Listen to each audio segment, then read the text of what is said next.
Hi, everyone, and welcome to today's virtual Thalassemia Grand Rounds.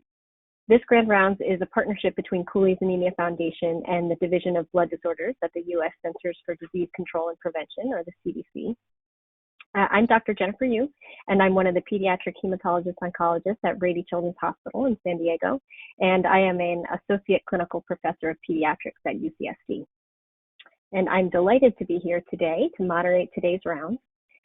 Today, we take a deeper look at the complications of thalassemia and its treatment. We are grateful to Cooley's Anemia Foundation and the CDC for the provision of continuing education credits in the form of CME, CNE, and CEU, and instructions for receiving credits will be provided at the end of today's presentation. Before I introduce our guest speaker, I'd like to go over a few helpful hints for participating. As you join, you'll see two audio options. You can opt to listen in via the speakers on your device or using your phone to call in. If you choose the phone option, the GoToWebinar toolbar will provide you with the phone number, access number, and audio pins that you will need. All audio will remain muted throughout the presentation, and at the end of the presentation, we will have time for questions. To submit questions, please use the question area of the toolbar, and we will respond to as many questions as time allows. Today's rounds will last approximately 1 hour, and please note that they are being recorded and available for future access.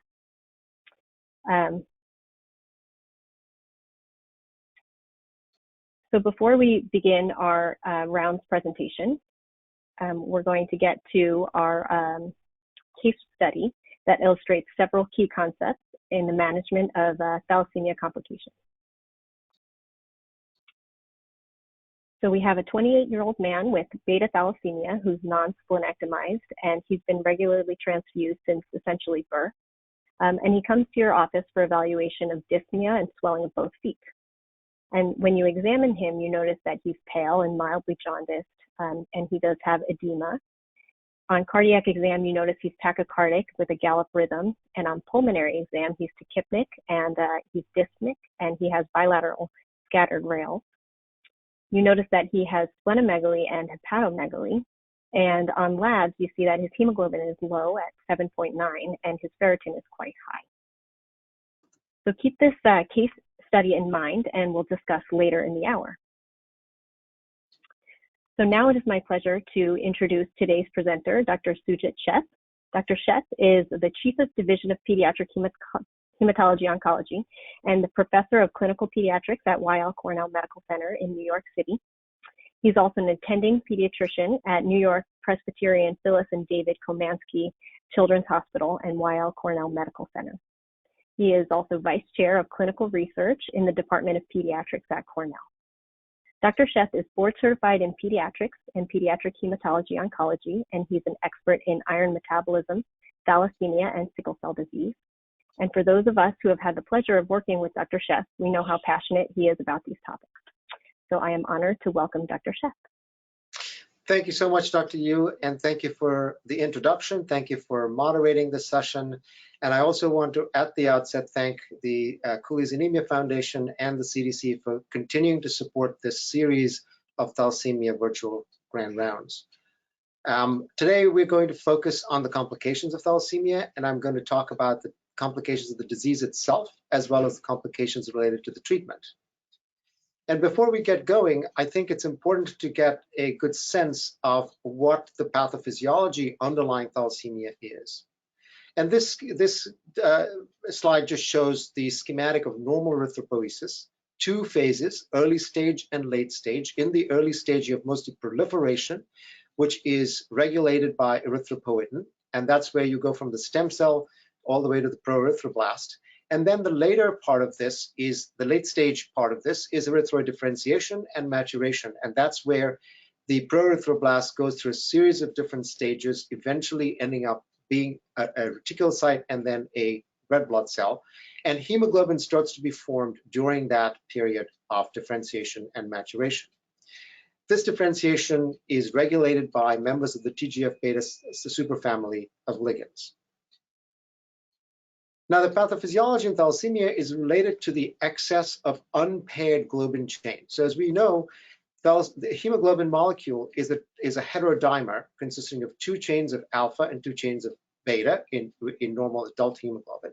And when you have an excess of one or the other, there is precipitation of these excess chains in the erythroid precursors within the bone marrow that leads to premature death of the erythroid precursor as a result of formation of hemichromes. This is the central feature of thalassemia, where you have ineffective erythropoiesis, and this decrease in production of red blood cells contributes to the anemia. If the red cell is still able to come out of the bone marrow, it is abnormal. The membrane has suffered damage as a result of the deposition of these hemichromes, and this leads to premature death or hemolysis, and that contributes to the anemia as well. So anemia is central to that pathophysiology, and this is what ineffective erythropoiesis looks like. So because you're anemic, you continue to make erythropoietin, and that drives early stage erythropoiesis, which is primarily proliferation. However, because you can't pair the alpha and the beta globin chains together, you have an impairment of differentiation and maturation, which leads to marrow expansion because of proliferation, but not much coming out of the end. So very few red blood cells come out, depending on the underlying genetic makeup, and therefore your hemoglobin level is low. And this also results in an accumulation of the TGF-beta superfamily of ligands in the bone marrow itself. So there is essentially accelerated differentiation by the maturation arrest in the polychromatic erythroblast stage. So again, there's an imbalance between the alpha and the beta. In alpha thalassemia, you have an excess of beta globin chains. In beta thalassemia, you have an excess of alpha globin chains.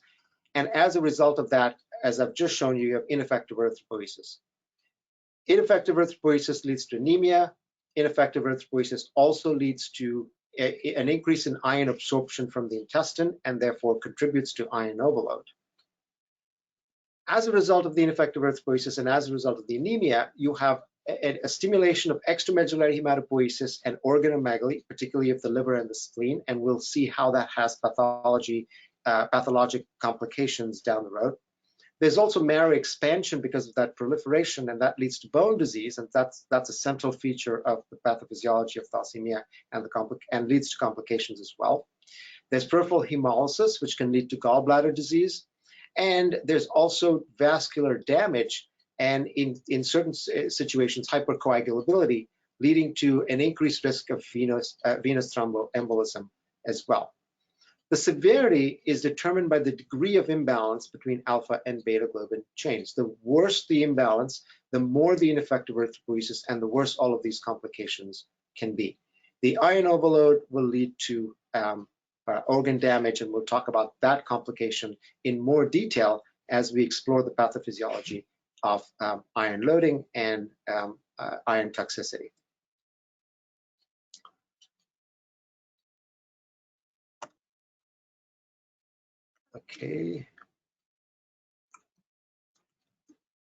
Okay, so the spectrum of thalassemia ranges from non-transfusion dependent thalassemia, and you can see the different genotypes that I've listed there. Deletional or non-deletional hemoglobin H, beta plus thalassemia, beta plus, beta zero, to some extent, hemoglobin E, beta thal as well. These patients typically diagnosed later in life and may require transfusions intermittently, and that might contribute to some complications, including the development of iron overload. But most of the complications that these individuals have are related to the ineffective erythropoiesis and the ongoing hemolysis. And these patients are termed non-transfusion dependent thalassemia. The older term for this used to be thalassemia intermedia. On the other end of the spectrum is transfusion-dependent thalassemia, and I've listed the genotypes there. These patients have thalassemia major, what we used to call thalassemia major, usually present either in utero, if you're talking about alpha thalassemia major, or in infancy, if you're talking about beta zero thalassemia. And these individuals require regular blood transfusions for survival. Transfusions then cause secondary iron overload, leading to organ toxicity and death if that is not treated appropriately. The factors so unfortunately, this doesn't remain two separate buckets. There is transition from non-transfusion dependent states to transfusion dependent states, and that's progression of the disease. And some of the factors that might influence this progression include aging, and I'll show you how the complications do increase with age. The prevalence of complications increases with age in NTDT patients. Splenomegaly and worsening splenomegaly and other forms of extramedullary hematopoiesis. The development of vascular complications, including leg ulcers, pulmonary hypertension, cerebral disease, which we'll talk about as well, and bone deformities. And so you can go from being non-transfusion dependent early in life to becoming fully transfusion dependent later on in life. So now let's focus on the complications of the disease. And these are seen in patients who are treated or patients who are followed regularly without active treatment. So again, the ineffective erythropoiesis is central to the pathophysiology of thalassemia. This is variable in the different conditions. So for instance, in hemoglobin H, that's deletional hemoglobin H, you may not have very much ineffective erythropoiesis. But in beta thalassemia intermedia or non-transfusion dependent beta thalassemia, as well as non-deletional hemoglobin H, you will see a lot of ineffective erythropoiesis. And because the bone marrow expands, you see bone changes, including dysmorphism, thinning of the cortices of the bones, and therefore osteopenia, progressing to osteoporosis, which may lead to pathologic fractures. Extramedullary hematopoiesis occurs primarily in the liver and spleen, which are sites for erythropoiesis in the intrauterine period, but may then extrude out of bones. The bone marrow may extrude out of the bones, particularly in the vertebral column, leading to the development of spinal nodules of hematopoietic tissue. And these may grow to the extent that they might cause compression of the spinal cord or the spinal nerves, and we'll see some pictures of that in a minute as well. Vasculopathy is another complication more seen in patients who are not transfusion dependent and who have been splenectomized. And the reason for that, you can imagine, is that more of these abnormal cells are coming out of the bone marrow, which would otherwise have been cleared by the spleen and now go into the circulation, stick to the vascular endothelium, causing damage and scarring, leading eventually to small vessel disease, including pulmonary hypertension and cerebral infarction, as well as large vessel disease, leading to thrombosis. So this is part of the pathophysiology of that increased risk for venous thromboembolism in patients with thalassemia. And then the ineffective erythropoiesis also contributes to the iron overload by stimulating increased iron absorption from the intestinal tract. Persistent hemolysis, an ongoing hemolysis may lead to persistent jaundice, as well as gallbladder disease, including precipitation of the bilirubin sludge to form stones, can lead to cholecystitis, can lead to obstruction, occasionally gallbladder rupture. So there's significant complications related to the ongoing hemolysis as well. Anemia, as I mentioned, is central to the pathophysiology of the disease as well. And this leads to impaired growth and development. Again, the more severe the anemia, the more likely you are to have impairment of growth and development. Children growing up may have short stature, may be sickly and not be able to gain weight a whole lot.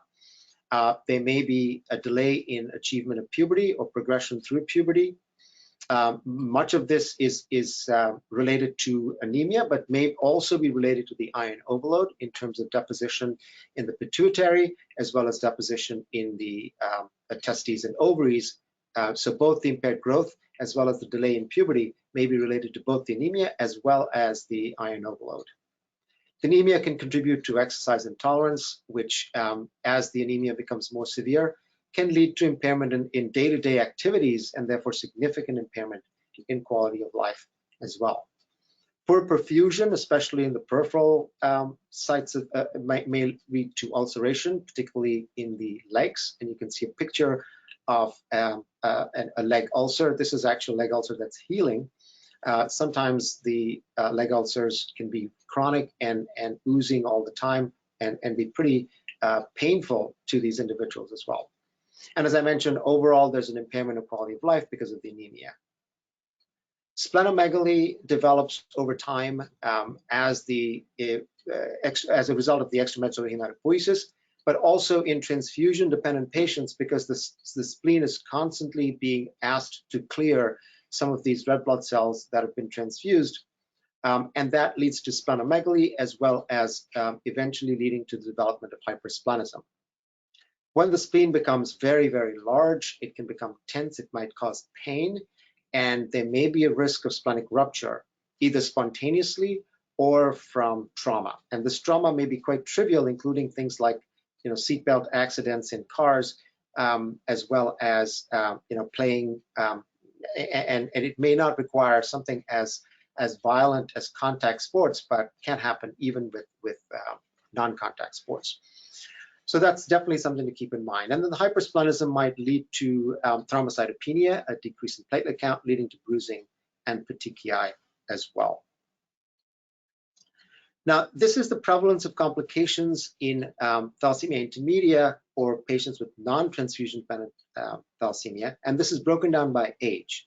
Less than 18 in the blue, 18 to 35 in the light kind of peach, and 35 and over in the dark red. And you can see that while extramedullary hematopoiesis may be much more prevalent in early life, in the first 2 decades of life, most of the other complications tend to get worse over time. And you can see the risk of thrombosis, the risk of cholelithiasis, the risk of osteoporosis is much, much greater as you get older. So it goes up from the first 2 decades of life into the 3rd and 4th decades of life, and then further on after that as well. So this is an indication that the disease is kind of progressing over time. And this might be the reason to become more aggressive in terms of your treatment and to start these individuals on transfusions earlier to prevent some of these complications from actually occurring. Now let's move on to talking about the complications of treatment. So individuals who get transfusions may be at risk of developing transfusion reactions, may be at risk for developing bloodborne infections. And of late, we are not as worried about things like HIV and hepatitis that we were worried about before, but now we have a new set of pathogens. Luckily not COVID, but we do worry about things like babesia and malaria that can be transmitted as well. Alloimmunization, again, something that we don't see as much of now because of our practice of doing limited extended phenotyping for our chronically transfused patients.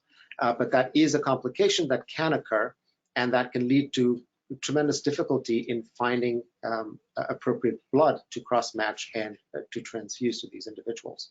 And then iron overload, which we will talk about in more detail later. Oftentimes, splenectomy has been part of the algorithm of treatment. Sometimes because the spleen has gotten so enlarged that it's at risk for rupture and causing pain all the time. Sometimes because of hypersplenism and an increasing transfusion requirement. We have moved away from doing a splenectomy kind of willy-nilly without a very, very strong indication for this. And those indications typically are a huge increase in transfusion requirement without the ability to compensate for or to manage the iron overload that results from the increased transfusion requirement. But once you're splenectomized, you do have a risk of infection, particularly with encapsulated organisms, and development of vasculopathy, because your spleen would be removing those abnormal cells that are coming out of the bone marrow. And so that vasculopathy may be a result of that, and contributed to by the thrombocytosis that is almost always seen in post-splenectomized patients. Now, we have to keep in mind that splenectomy, the complications related to splenectomy are far worse in non-transfusion dependent patients because their marrows are not suppressed by transfusions. And we don't see that much pulmonary hypertension and vascular disease in regularly transfused and well-transfused individuals as we see in the non-transfusion dependent individuals. And then if hematopoietic stem cell transplantation is part of the treatment algorithm, then complications related to stem cell transplantation may also be included in complications of treatment. Chelators that are an integral and critical part of the treatment regimen can have their own complications as well. Deferoxamine, which was administered by subcutaneous infusions, could cause injection abscesses and pain. in individuals who were over-chelated, sensorineural hearing loss, as well as retinal damage. So those were pretty significant complications related to desferal. Deferocyrox, which is what we use now as mostly first-line therapy, including X-Jade and Jade-Nu and sprinkles. This agent is known to cause hepatic and renal toxicity, and therefore you have to closely monitor patients who are on this for that developing. But more commonly, you see, GI upset, and occasionally, rarely, you see ulceration in the GI tract, which may make it necessary to switch their chelator from a once-a-day deferocyrox to another oral chelator, which would be deferoprone, which, in addition to milder symptoms like GI complications, does cause a complication that we worry about, which is neutropenia, which could progress rarely to agranulocytosis. And so this is something that requires monitoring, but in patients who do develop neutropenia or agranulocytosis, if they do develop an infection, it could be quite deadly for them as well. Now let's focus more on iron overload in thalassemia. The normal total body iron is somewhere between 4 and 5 grams. It's a little bit lower in females because they menstruate, and if they're lactating as well, then they might lose some iron that way. Males are bigger, have a bigger muscle mass, and therefore have more iron, up to about 5 grams or so. Total body iron is finally regulated by the regulation of absorption, and this is regulated in turn by hepcidin. There is no natural way that the body has of excreting excess amounts of iron. So if you just had lunch maybe, and you had a bag of potato chips with a lot of sodium in it, your serum sodium will go up very transiently, but then your kidneys will excrete the excess iron, and you will not have the excess sodium, and you will not have hypernatremia. However, we don't really have a way of doing that for iron, and therefore, if you do develop iron overload, either from absorption of increased amounts because of the dysregulation of hepcidin, or from transfusion, where the absorption regulation is completely bypassed and the iron is going directly into the circulation, then you have no way of excreting that excess iron. It does accumulate, and it causes toxicity. Ineffective erythropoiesis results in increased amounts of GI absorption. This is relatively slow and does vary based on the degree of ineffective erythropoiesis, and therefore the degree of hepcidin dysregulation you have. Normal absorption is about 1 to 2 milligrams or 1 to 3 milligrams a day. Individuals can absorb 3 to 5 and sometimes even higher amounts depending on the degree of ineffective erythropoiesis that they have. And again, this absorption is not well regulated by hepcidin, and therefore, which is deficient in these individuals because of the ineffective erythropoiesis, and therefore it's continuous and goes on and on over time.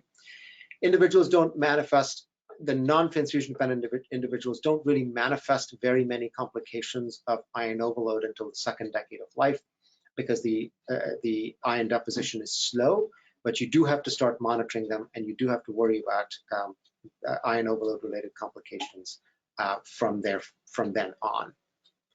Transfusional iron loading adds tremendous amounts of iron to the system. Each unit of packed red blood cells has about 200 milligrams of elemental iron, and therefore a regularly transfused adult will add somewhere between 8 and 11 grams of iron in a single year. So you can triple your total body iron in the span of a year based on increased iron absorption from the gut, as well as increased loading from the regular blood transfusions. And this just shows this pictorially. So your daily iron intake is approximately 0 to 5 milligrams per day. Iron received as transfusion can increase the amount of iron going into up to 20 to 25 milligrams per day. So the total amount going in is something like 20 to 30 milligrams a day, as opposed to 2 to 3 milligrams or 1 to 3 milligrams that you would absorb normally. As I mentioned, the body doesn't have a way of excreting excess amounts of iron effectively. You do excrete iron in sweat, a little bit in urine, and a little bit in feces, but this is not absorbed iron. This is the iron that remains unabsorbed. And so you can lose a total of about 1 to 4 milligrams a day.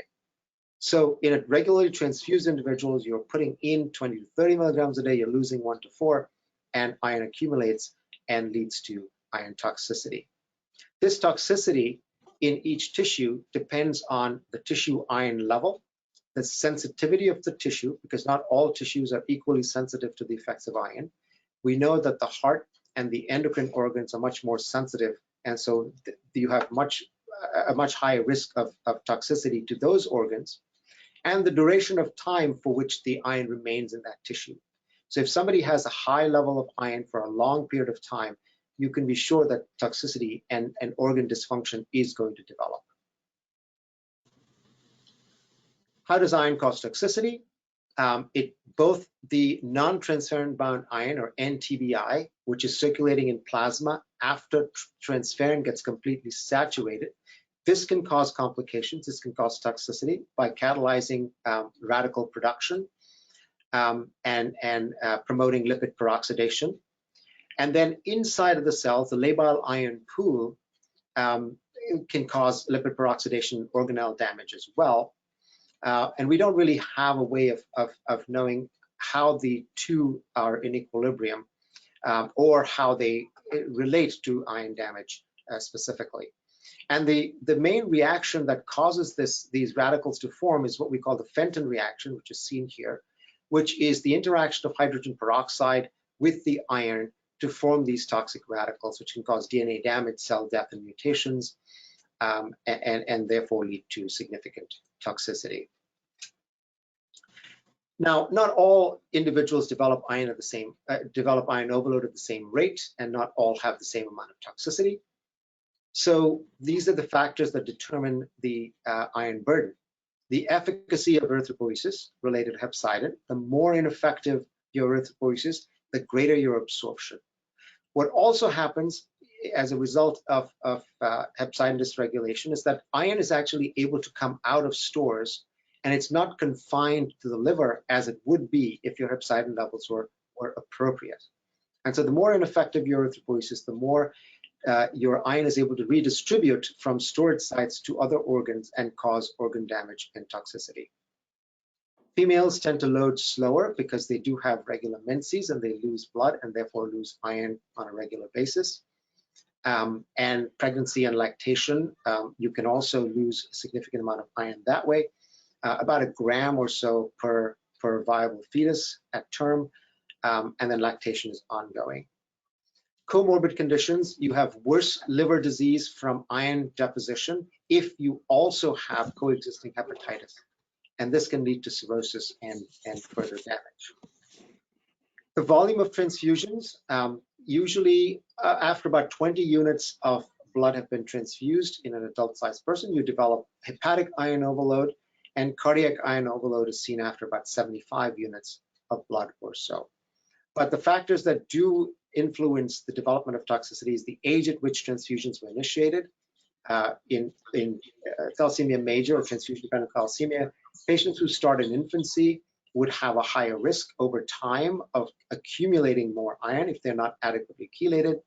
And then the frequency of transfusion makes a difference as well. And then, of course, the biggest factor once you've already started regular transfusions is the appropriateness of chelation and the compliance with that chelation regimen. And so that is really, really critical to keep you in iron balance. And if you're not compliant, then we'll see that results in worse outcomes. So in terms of organ damage, all individuals will load the liver because the liver is a normal storage site for iron.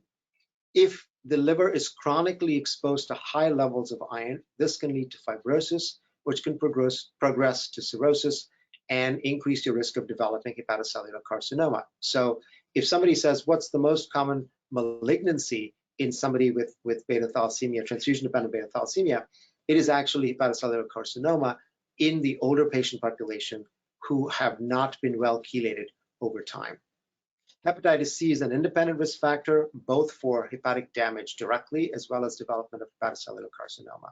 So individuals who have hepatitis C should be treated to try and eradicate the hepatitis C as quickly as possible.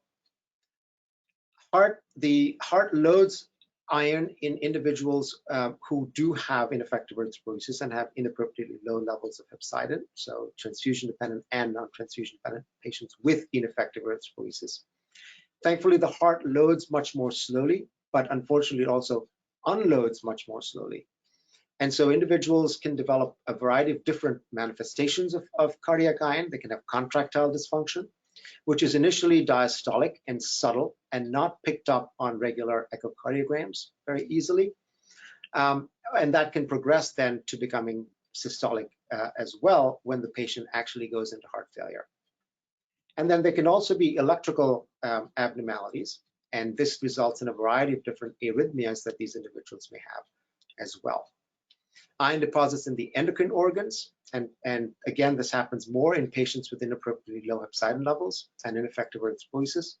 You can have pituitary dysfunction, which, as I mentioned before, can lead to delayed growth in puberty, the development of diabetes as the endocrine pancreas is affected. Initially not insulin dependent, but can become insulin dependent over time. There's gonadal dysfunction, which can lead to delayed puberty, amenorrhea, primary or secondary amenorrhea in females, infertility in both males and females, decreased sexual drive as well. And then osteopenia, which is multifactorial, related to the expansion of the bone marrow, as well as related to the iron overload, as well as the endocrinopathy that can lead to hypoparathyroidism. All of those factors can lead to the osteopenia, which can progress to osteoporosis if not appropriately treated. And the really important thing to keep in mind is that most of these complications are partly or completely irreversible. If you've developed diabetes, then especially if you're insulin dependent, you are not going to be able to, with increased chelation, you're not going to be able to go back to not being insulin dependent anymore. Once your ovaries and testes have been damaged, you're going to need hormone replacement for the foreseeable future, because that function is not going to come back. So the really, really important thing to keep in mind is that we have to monitor and we have to prevent these complications from happening, because we can't really treat them to reverse them very effectively. So if you think about the complications, you can divide them up broadly into the complications that are more frequently seen in transfusion-dependent patients, which are cardiac disease from iron overload, hepatic disease, and endocrine dysfunction, as well as transfusion-related complications that are listed there on the left bottom side of the slide. And then non-transfusion-dependent patients, which have complications mostly related to the vasculopathy, silent cerebral ischemia, pulmonary hypertension, hepatic fibrosis and cirrhosis may be related to the iron overload, and then complications related to the extramedullary hematopoiesis, the pseudotumors in the paraspinal region, the splenomegaly, complications related to hemolysis, including gallstones, and then the bone disease, venous thrombosis, and leg ulcers as well. So without treatment, we know that individuals with beta-0 thalassemia will die in the first 2 to 5 years of heart failure because of the severe anemia. Non-beta-0 individuals have a variable spectrum. As I mentioned, they can be non-transfusion dependent initially, can progress to being transfusion dependent or stay non-transfusion dependent. But they have a variable clinical spectrum, and I showed you the different complications that they can have and the prevalence of those complications, which does worsen over time. With treatment, we do have improving survival, and you can see in the Kaplan-Meier curve on the left-hand side of the slide that if you look at birth cohorts, you can see that patients are doing better and better as they are born in more recent decades. And that is because we've improved the treatment paradigm for these individuals, including a safer blood supply, oral iron chelation, better ways of monitoring the iron overload, etc. But there can still be significant morbidity related to the complications that I mentioned. The cause of death remains heart failure. The most prevalent cause of death, the most significant cause of death, remains heart failure to this day. And so preventing that iron from depositing in the heart is absolutely critical. to improve survival. And that comes down to how do we monitor iron overload and how do we treat the iron overload. So the most important thing, first of all, is to assess the degree of iron overload, and this would help us tailor the chelation regimen to be able to make sure that these individuals don't deposit iron in the critical organs that I mentioned before. MRI is really the way to go. That is the recommended modality of following patients' tissue iron levels. This is non-invasive. There's no irradiation involved. It's easily accessed. And both the heart and the liver should be regularly assessed. Usually we measure at least the liver iron concentration by MRI annually. In very stable, well-chelated patients who have confirmed good compliance, we might do their cardiac MRIs less frequently, maybe every 18 to 24 months. But we do the liver iron measurement every year. The normal liver iron concentration is about 1.5 milligrams per gram dry weight. That's the typical unit that is used. The ideal range that we would like to keep these individuals in is between 2 and 5 milligrams per gram dry weight, closer to the 2, closer to the normal. The cardiac T2 star, the normal is greater than 20 or 25 milliseconds. We like to keep it above 25 milliseconds. And then pituitary and pancreatic iron can also be monitored by this means, but it's not standard of care. It's also important to keep in mind that we should be doing both of these measurements. Just doing one is not adequate because the tissues don't load iron at the same rate. As I mentioned, the heart loads slower and unloads slower. And you can see from this graph that is on the plot that's on the lower right-hand side of the slide, which correlates cardiac T2 star and liver iron concentration, that the correlation is very poor. So individuals can have a lot of liver iron and not very much cardiac iron if they've loaded recently. They can have a lot of cardiac iron and not much liver iron if they loaded a long time ago and suddenly have become much more compliant with their iron chelation because the iron has come out of the liver but hasn't come out of the heart as of yet. So important to monitor both of these very, very closely and frequently. I'm not going to go through this entire slide, but it will be there for you to access. But we have, as a result of collaborative work that was done amongst centers that were funded by HRSA, we've come up with these target ranges for liver iron and cardiac iron concentrations. And you can find this on the Cooley's Anemia website under checklists for the monitoring and treatment of thalassemia patients. The cardiac T2 star is prognostic, and you can see that on the left-hand side of the slide, the risk of developing heart failure, again, increases as you go well below 10 milliseconds. Remember, for cardiac T2 star, a higher number is better. For liver iron concentration, a lower number is better. Risk of arrhythmia also goes up as your cardiac iron concentration goes up and your T2 star goes down below 10 milliseconds. And this is, again, older data because we don't have much newer data. Effective chelation versus ineffective chelation. You can see the difference in survival on the left-hand side of the slide. And then on the right-hand side of the slide, survival correlated with the number of infusions of desferal that these individuals did. And so the better your compliance, the more infusions you do, the greater your chances of survival. It's important to keep in mind that it's not just about survival, it's also about prevention of other complications, including endocrine complications and bone complications. So this is really important to make sure that your patients are compliant with their chelation, they're monitored carefully, and they're in good iron balance. So comprehensive care includes monitoring for iron overload using MRIs, both liver and cardiac. You can assess cardiovascular function by MRI or by echocardiograms and tissue Doppler. Again, keeping in mind that diastolic dysfunction is better measured by MRI than by echo, at least 2D echo. Holter monitoring for arrhythmias. You measure liver function, you monitor liver function and kidney function for all of these individuals, especially the individuals who are on deferocyrox. And then a very comprehensive endocrine assessment. thyroid and parathyroid function, bone density periodically, usually after the second decade of life or so when patients are at higher risk of developing osteopenia and osteoporosis.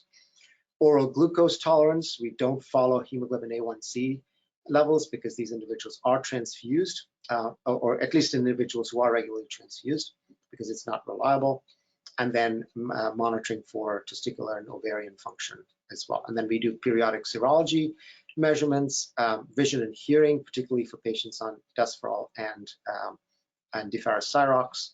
And there's some indication that you might want to do pulmonary function testing, particularly in the non-transfusion dependent patients as well. So in summary, the thalassemia syndromes are disorders with a very high burden of disease, which affects, significantly impacts quality of life and life expectancy. There are numerous complications that affect many organ systems related both to the disease as well as to its standard management. The most serious complications are those related to severe iron overload, resulting in cardiac, liver, and endocrine disease. Most complications of iron overload are partially or completely irreversible once tissue damage has already occurred, and therefore prevention of these complications through appropriate comprehensive care and optimal chelation compliance are key to improving outcomes. Thank you very much again to the Cooley's Anemia Foundation and the CDC for sponsoring these series, and we can move on to discussing the case again. Thank you, Jennifer. Great, thank you so much, Dr. Sheth. That was an excellent and detailed presentation. And we're just going to go back into the case here.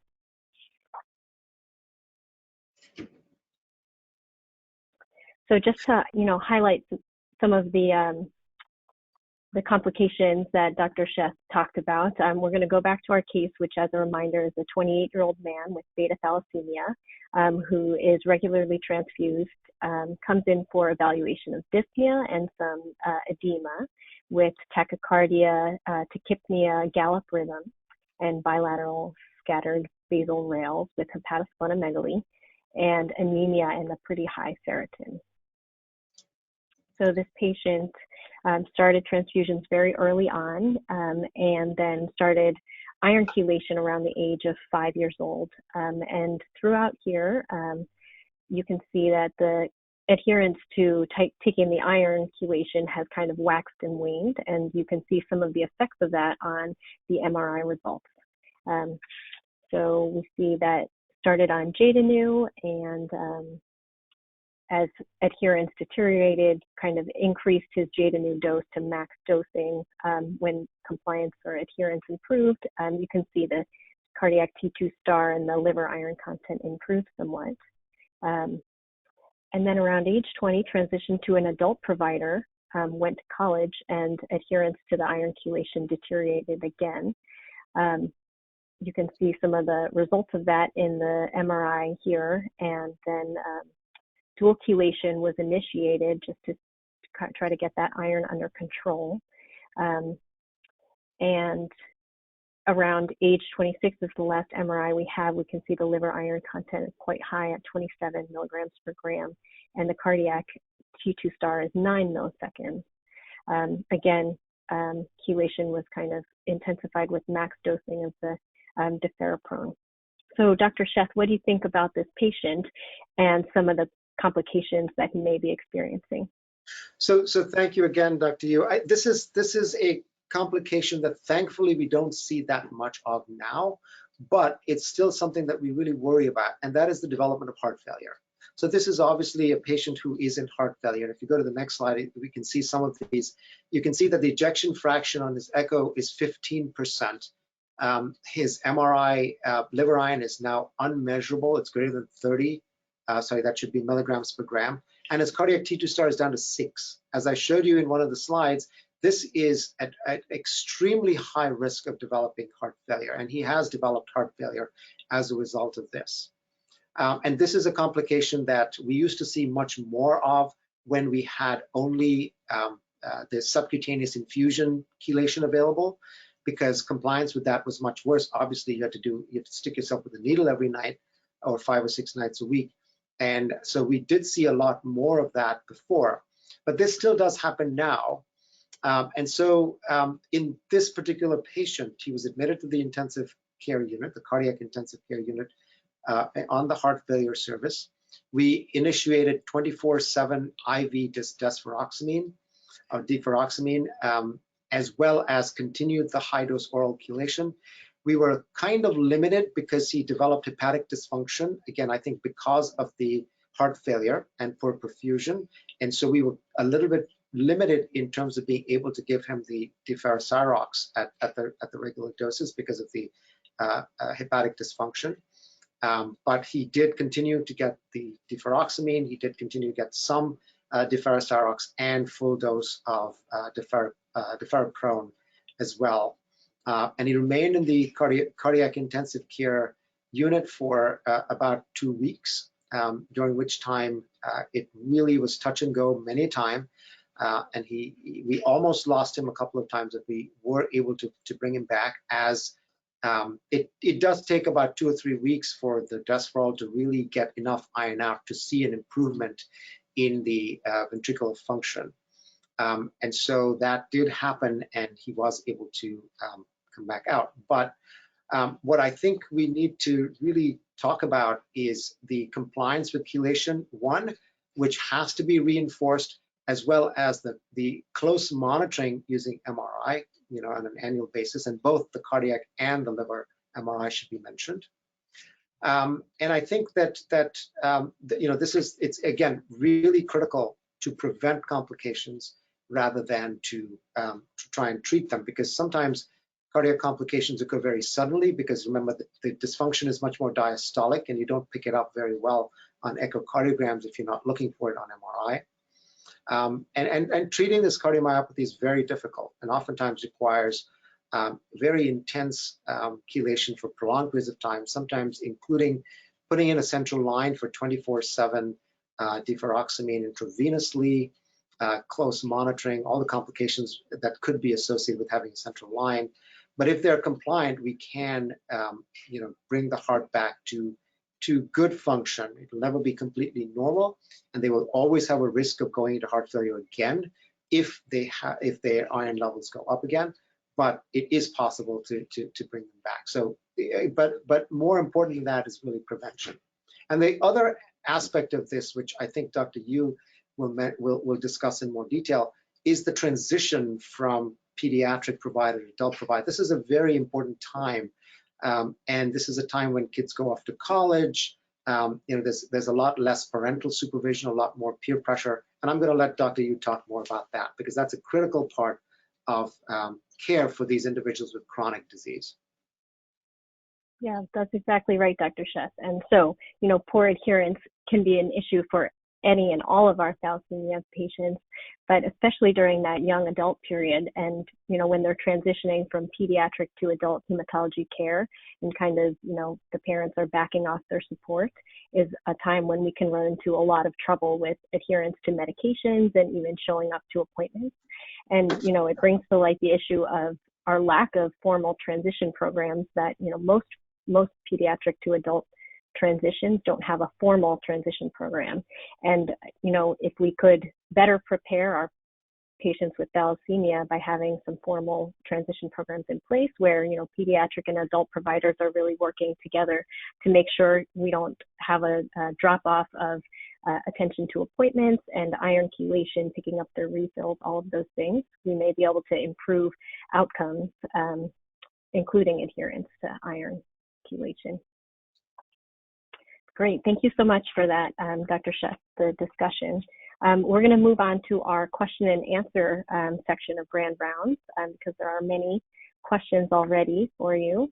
And again, to submit a written question, please use the questions area of the toolbar, and we're going to answer as many questions as we can. So our first question from Dr. Nuss is related to splenomegaly, and is asking if you're trying to get a child to transplant and the child has a large spleen, is it better to splenectomize prior to transplant or not? So that's an excellent question. And the important thing I would try and do is to try and optimize their transfusion regimen to try and see if you can suppress the ineffective erythropoiesis, if there's a component of ineffective erythropoiesis, to try and shrink the spleen as much as possible before the transplant. There was a paper from actually across the way here at Sloan Kettering, where they reported their outcomes in patients who went through transplant with thalassemia as the underlying disease, and they didn't find a difference in outcomes between splenectomized patients and non-splenectomized patients. That said, you know, if we're doing transplants, particularly in younger children, I think it would be very valuable to keep that spleen in there, and therefore try and shrink it as much as possible with optimal transfusion before going to transplant. I would recommend not doing a splenectomy unless the spleen was really, really enormous and causing a lot of symptoms, etc. One of the things that is a concern in when you do transplant for these individuals is that sometimes the stem cells that you infuse can be trapped in the spleen. And so occasionally there may be delayed or not optimal engraftment because the spleen was so big, and you infuse these donor stem cells intravenously, and they do pass through the spleen, and so sometimes they get trapped in the spleen. And so the idea is that you don't want the spleen to be too big to try and minimize that effect as well. Great, thank you. That's very helpful. There's a couple questions about if we have some very adherent patients who have iron levels in the normal range in the liver and heart. The first one is related to hypothyroidism, and if you can see that as a complication of thalassemia itself, or is that unrelated? And the other related question is if iron loading should be tested with imaging for the pituitary or thyroid or other endocrine organs in the setting of good iron chelation.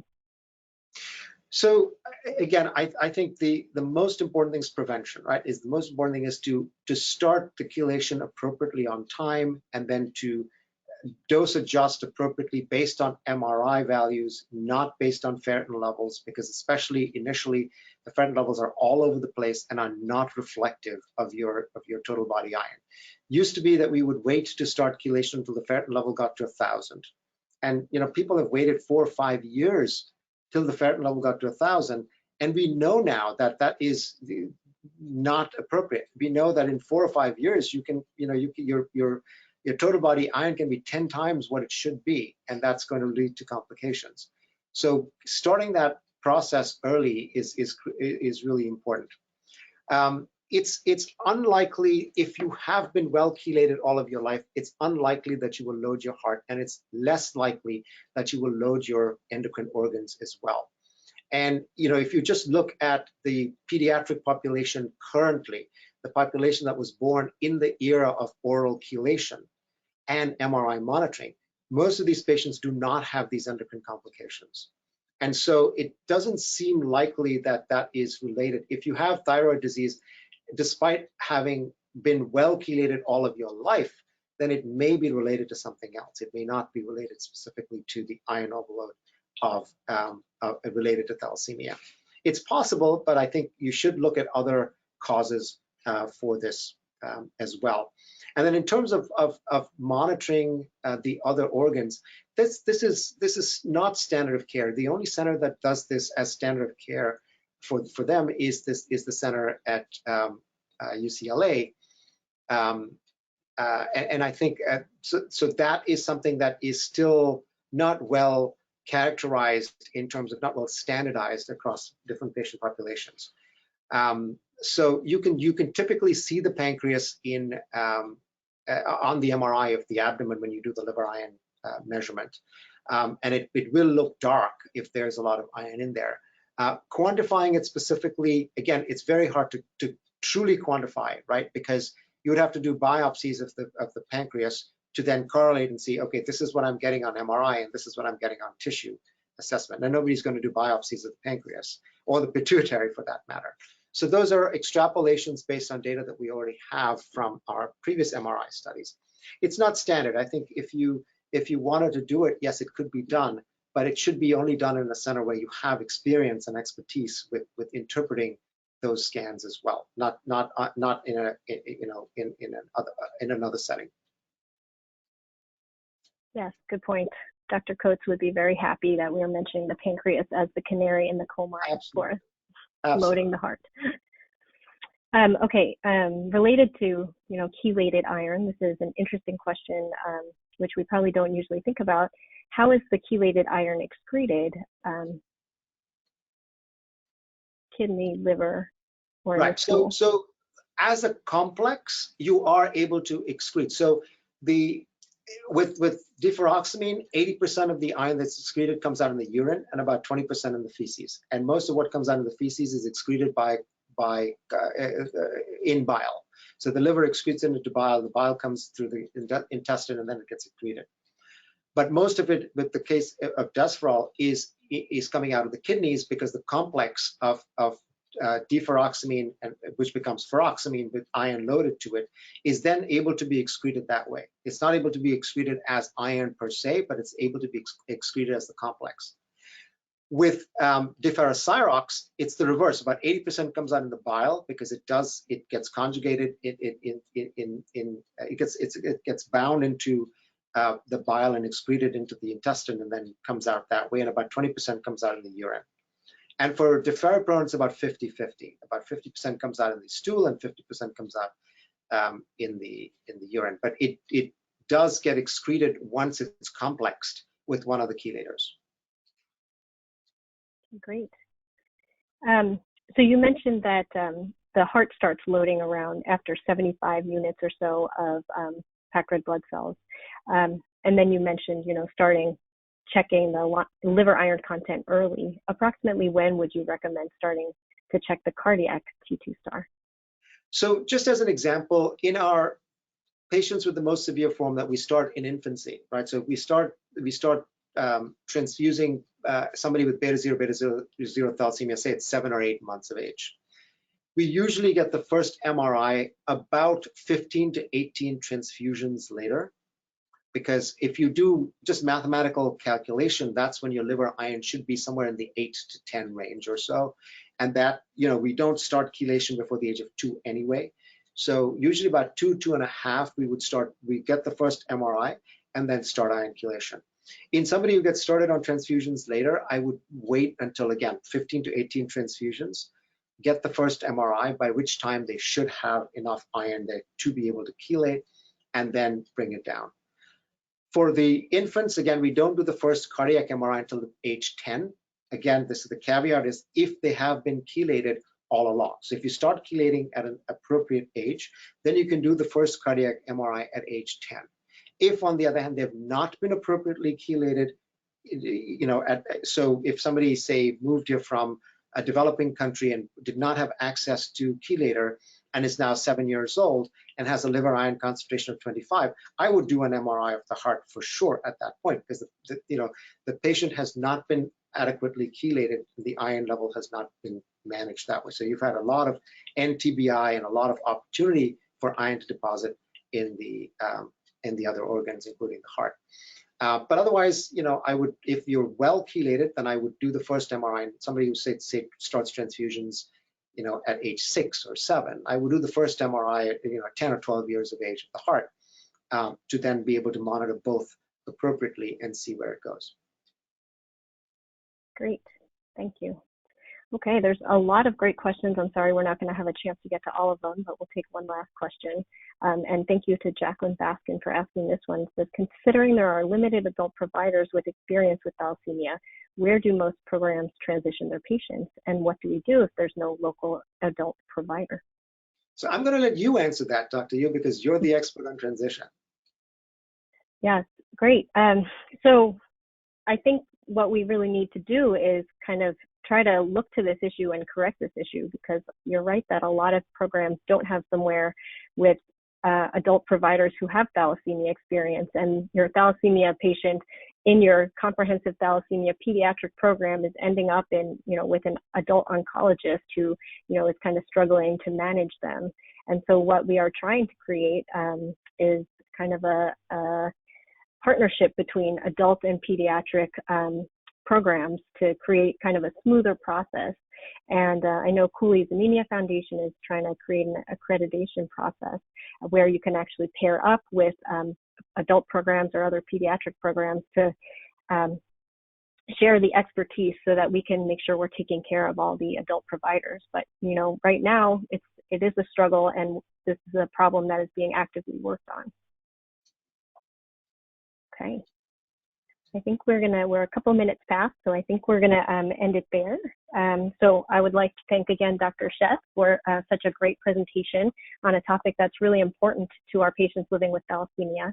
And also thanks to each of you for taking the time to join us today.